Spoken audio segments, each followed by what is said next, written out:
Hello guys, എല്ലാവർക്കും എൻ്റെ മറ്റൊരു വീഡിയോയിലേക്ക് സ്വാഗതം.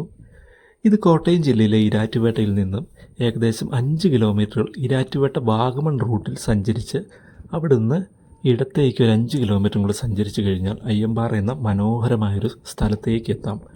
അധികം ആരും അറിയപ്പെടാത്ത ഒരു സ്ഥലം കൂടിയാണ്. ഇല്ലിക്കക്കല്ലിന് അടുത്തായിട്ടാണ് ഈ അയ്യമ്പാറ സ്ഥിതി ചെയ്യുന്നത്.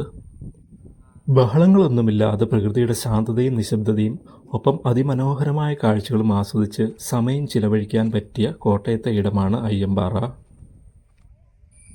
വൈകുന്നേരങ്ങളും ഒഴിവ് ദിവസങ്ങളും ആസ്വദിക്കാൻ നിരവധി പേരാണ് ഇവിടെ എത്തുന്നത്. നടന്നു കാണാനുള്ള കാഴ്ചയാണ് അയ്യമ്പാറയിലേത്. പേരിലെ പാറ പോലെ തന്നെ കാണുന്നിടത്തെല്ലാം ഇവിടെ പാറയാണ്. വിശാലമായി കിടക്കുന്ന കറുത്ത പാറയാണ് ഇവിടെയുള്ളത്. ഏകദേശം 40 ഏക്കർ വിസ്തൃതിയിൽ കിടക്കുന്ന പാറക്കൂട്ടങ്ങളിൽ നടന്നു കാണാം. സമുദ്രനിരപ്പിൽ നിന്നും ഏകദേശം 2000 അടി ഉയരത്തിലുള്ള ഇവിടെ നിന്നാൽ കാടും താഴ്വരകളും കാഴ്ചകളും മുന്നിലെത്തും. ഇരാറ്റുപേട്ടയിൽ നിന്നും 11 കിലോമീറ്റർ ദൂരെ സ്ഥിതി ചെയ്യുന്ന അയ്യമ്പാറയിൽ കയറി ചെല്ലുന്ന ഭാഗം ഒഴികെ ബാക്കി 3 വശങ്ങളിൽ അഗാധമായ കൊക്കയാണ്. റോഡിൽ നിന്ന് നേരെ പാറക്കൂട്ടത്തിലേക്ക് കിടക്കാം. പിന്നെ നടക്കുന്നതെല്ലാം പാറയുടെ മുകളിലൂടെയാണ്. മുന്നോട്ടും വശങ്ങളിലേക്കും കുറേയധികം നടക്കാം. ചിലയിടങ്ങളിൽ പാറയിൽ വെള്ളം കെട്ടിക്കിടക്കുന്നത് കാണാം. താഴെ അഗാധമായ ഗർത്തമായതിനാൽ താഴേക്ക് നടക്കുമ്പോൾ ശ്രദ്ധിക്കണം. പായൽ കെട്ടിക്കിടക്കുന്ന പാറകളിൽ ചവിട്ടാതിരിക്കാനും ശ്രദ്ധിക്കണം. പിന്നെ ഇവിടെയുള്ള മറ്റൊരു അട്രാക്ഷൻ എന്ന് പറയുന്നത് അയ്യമ്പാറ ക്ഷേത്രമാണ്. ഈ കാണുന്നതാണ് അയ്യമ്പാറ ക്ഷേത്രം.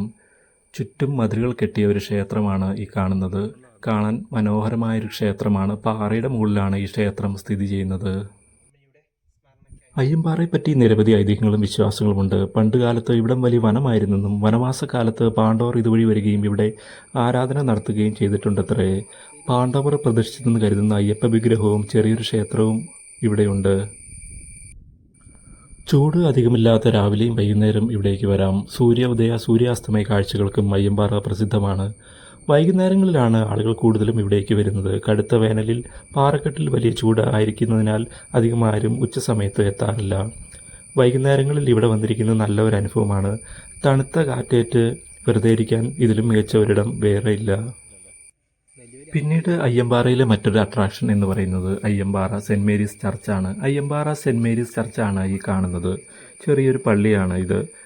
അയ്യമ്പാറയിലേക്ക് എത്തിച്ചേരുമ്പോൾ നമ്മൾ ആദ്യം കാണുന്നത് തന്നെ അയ്യമ്പാറ ചർച്ചാണ് കാണുന്നത്. അയ്യമ്പാറ ചർച്ചിൽ നിന്ന് ചുറ്റുപാടുമുള്ള കാഴ്ചകളൊക്കെ അതിമനോഹരമാണ്. അയ്യമ്പാറ പള്ളിയുടെ ചുറ്റുമുള്ള കാഴ്ചകളൊക്കെയാണ് ഈ കാണുന്നത്. മുന്നിലായി ഒരു കൊടിമരം സ്ഥാപിച്ചിട്ടുണ്ട്. പള്ളിയുടെ സൈഡിലായിട്ടൊരു വലിയൊരു കൽക്കുരിശും സ്ഥാപിച്ചിട്ടുണ്ട്. പള്ളിയുടെ മുന്നിൽ നിന്ന് താഴത്തെ കാഴ്ചകളൊക്കെ കാണുന്നതിന് വളരെ മനോഹരമാണ്. പള്ളിയുടെ തൊട്ട് താഴെ തന്നെയാണ് പള്ളിയിലേക്കുള്ള റോഡും. ഈ റോഡ് വഴി തന്നെയാണ് അയ്യമ്പാറയ്ക്കും അയ്യമ്പാറ ക്ഷേത്രത്തിലേക്കും ഒക്കെ പോകാനുള്ള ആൾക്കാരൊക്കെ വരുന്നത്. അയ്യമ്പാറ പള്ളിയുടെ മുൻഭാഗത്ത് നിന്ന് കഴിഞ്ഞാൽ താഴ്വാര കാഴ്ചകളൊക്കെ നമുക്ക് വളരെ മനോഹരമായി നിന്ന് നമുക്ക് ആസ്വദിക്കാനായിട്ട് സാധിക്കും. ഇതിനൊക്കെയായിട്ട് ഒരുപാട് ആൾക്കാർ ഇവിടേക്കൊക്കെ വരുന്നുണ്ട്. നമുക്കപ്പോൾ പള്ളിയുടെ ഉള്ളിലേക്കൊന്ന് കയറി ഈ കാണുന്നതാണ് പള്ളിയുടെ ഉൾഭാഗം. അത്യാവശ്യം പഴക്കമുള്ള ഒരു പള്ളിയൊക്കെ തന്നെയാണ് ഈ കാണുന്നത്. ഞായറാഴ്ചകളിലാണ് ഈ പള്ളി ദിവ്യബലി. ഞായറാഴ്ച ഇട ദിവസങ്ങളിൽ ഒരു കുർബാനയൊക്കെയാണ് ഇവിടെ ഉള്ളത്. പള്ളിയുടെ ഉൾഭാഗത്തിൽ നിന്ന് താഴേക്ക് പുറത്തേക്ക് നോക്കിക്കഴിയുമ്പോൾ അതിമനോഹരമായ കാഴ്ചകളൊക്കെ നമുക്ക് കാണാനായിട്ട് സാധിക്കും. ഇത് പള്ളിയിലെ മണിഗോപുരമാണ്. ഈ കാണുന്നതാണ് പള്ളിയിലത്തെ മണിയാണ് ആ കാണുന്നത്. അപ്പോൾ എൻ്റെ ഈ വീഡിയോ ഇഷ്ടപ്പെട്ട് കഴിഞ്ഞാൽ ദയവായി ലൈക്ക് ചെയ്യുക, കമൻറ്റ് ചെയ്യുക, സബ്സ്ക്രൈബ് ചെയ്യുക. അടുത്തൊരു വീഡിയോ ആയി വരുന്നിടം വരെ ഗുഡ് ബൈ.